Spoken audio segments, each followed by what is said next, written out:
This week on Mike Techs It Out, we talk about Frontier's final frontier, Microsoft's data leak, Jeff Bezos' iPhone thing that happened, and much more. As we, together, as a people, tech it out.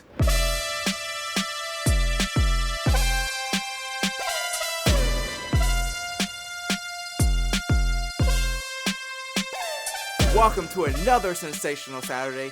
This is Mike, and this is Mike Techs It Out, where I bring you the tech news every Saturday morning.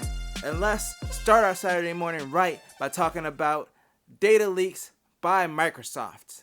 So over our holiday break, we're all with our family, enjoying life, drinking champagne on yachts. Microsoft accidentally has some kind of server error or something like that, where they accidentally exposed like millions of customer support tickets, even going all the way back to 2005. And there was, personal information out there, and basically anybody could access it. So that happened, and they were quickly able to fix it within 2 days. But it just seems like this is a theme that's just getting more and more common. Or maybe it's not getting more and more common. It's just that because everyone has access to, everything now, and it's easier to find this information out, more and more stuff is just coming out about data leaks and hacks and all this stuff. So I think that this is just the time that we're in, and with more and more things going online, these companies really need to get it together and kind of, tighten up the loose ends, so to speak, because I ain't got time for my support ticket information to be getting out there, and I gotta move and, change my identity, wear hats all the time. I don't want to wear a hat all the time. I'm okay with hats, not all the time. Not all the time. And in our next story, cable company Frontier, some of you may have heard of them if you live in a Frontier area. Anyway, they're planning on filing bankruptcy to kind of get their debt back in line. So this is not like we're filing bankruptcy and going away, because it's a cable company. So, but what happened is like another cable company will probably just buy their areas, and it will continue uninterrupted for those customers either way. Well, maybe not uninterrupted, but it depends on which cable company will buy them. But no, they're still going to continue operating. So they're filing bankruptcy to kind of get their finances back in check, and they're planning on continuing to offer phone and broadband services, as what their quote said in the article. So the thing is, they've been losing business. So it's stated in the article, and I worked for a cable company for almost 3 years, and I can tell you firsthand, they suck. So I feel bad for any employees that are affected, anybody that could possibly lose their job because they're losing money. That does suck. But if the cable companies go out of business and someone else can offer us better internet, then I'm all for cable companies going out of business. Because if they're not getting the job done, if they're not doing what they're promising, and they're skimping and they're saving money and not providing the best service to all their customers, then they need to go away, and something better needs to come along. So I'm not saying that that's what happened with Frontier. Maybe some people like Frontier. I don't know. I think all cable companies suck. So if you like your cable company, that's fine. I'm not saying that everybody has bad service. I've definitely had bad experiences with my local cable company that I worked for, ironically, even before I worked there. And then after working there, I'd it's not a deep hatred. Like, I don't hate the company, but it's like seeing how certain areas get treated over other areas where there's competition and not competition. It's interesting from an inside perspective, like once you see it, and then these people that have issues and they don't get resolved. So that was one of the things I was mentioning in this article, though, that the problems that they have with their customers, and that possibly be a reason that why they're losing customers. Because if you provide people bad service, and then finally like AT&T or Google or Verizon pops up in their area, of course they're going to go ahead and switch, because they've had bad service for all these years and they didn't have a choice. All right, switching gears. Speaking of companies not doing well, so apparently 23andMe had to lay off 100 people because the DNA testing isn't popping off the way that it had been previously, so they're losing some money. They're going to kind of re-strategize and refocus. I did 23andMe for a family tree project that my sister was doing. I didn't pay for it myself. My sister paid for it because she wanted to get like the male side of my family. And it's kind of cool seeing your ancestry, but I just think that I don't think it's gonna go away because there's always gonna be people that are curious about it. But there was definitely like a fad where like these videos got popular. People finding out their ancestry. It was like, oh, what do you think your ancestry is? And they do the test and they find out what it actually is. So there was like this whole thing with the Ancestry DNA, and then 23andMe got popular.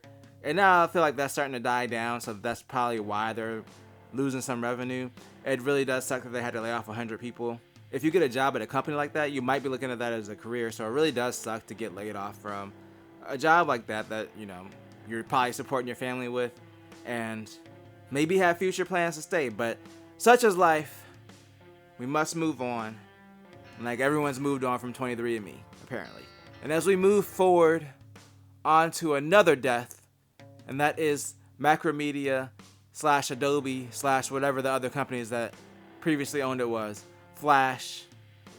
And the newest macOS beta, they noticed that Flash support had been completely removed from Safari. So pretty much Apple done with it, y'all. And all honesty, they've been done for like 10 years. Because when they refused to put Flash on the iPhone, and at the time everybody was like, you crazy. Yo, Flash is the bomb. And then they realized Flash wasn't the bomb. And then Android phones had it, and it was real bad. Because I remember getting an Android phone at that time, and it had Flash. And I was thinking that it was like the coolest thing to have on a phone. And then I experienced it, and I was like, this bad. And then Apple was like, no, we're going to just stick with HTML5. And then that became the thing. And then Flash died, and then, Adobe officially RIP'd it. Well, they're going to RIP it officially. So Apple is just pretty much cutting the cord on their desktops and laptops, because what's the point of keeping it around?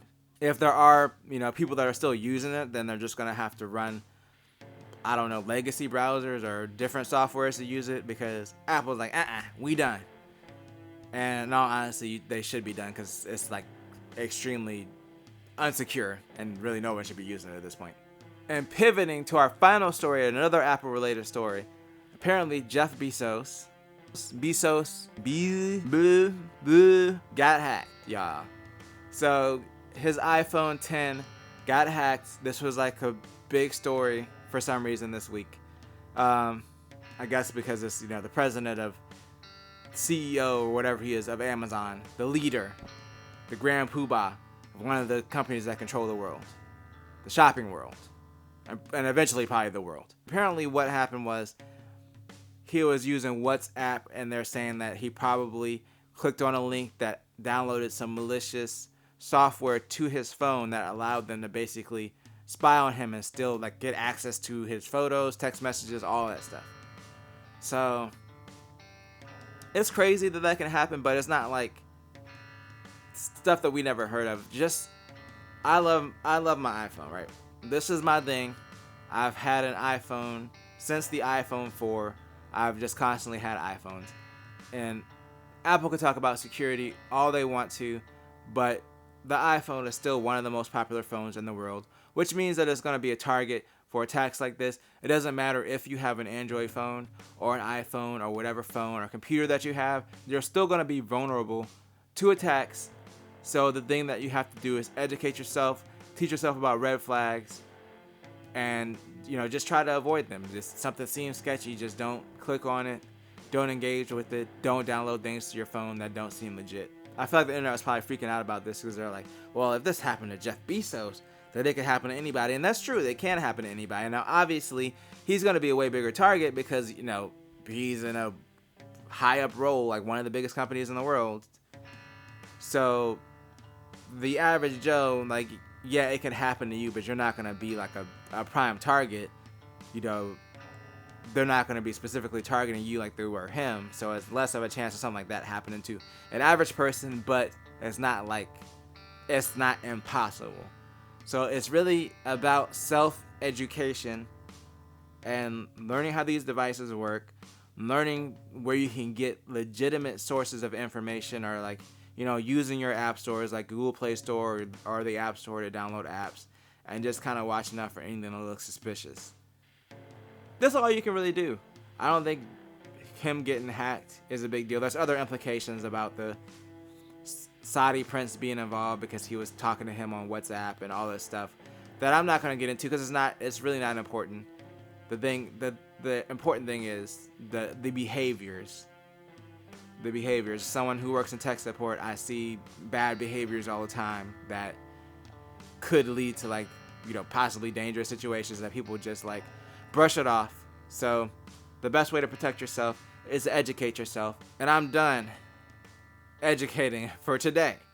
So that's going to bring this video to a conclusion. But if you enjoyed this video, make sure to tell a friend, tell a coworker, like, share, and subscribe, and always do at least 2 things at the same time. Peace.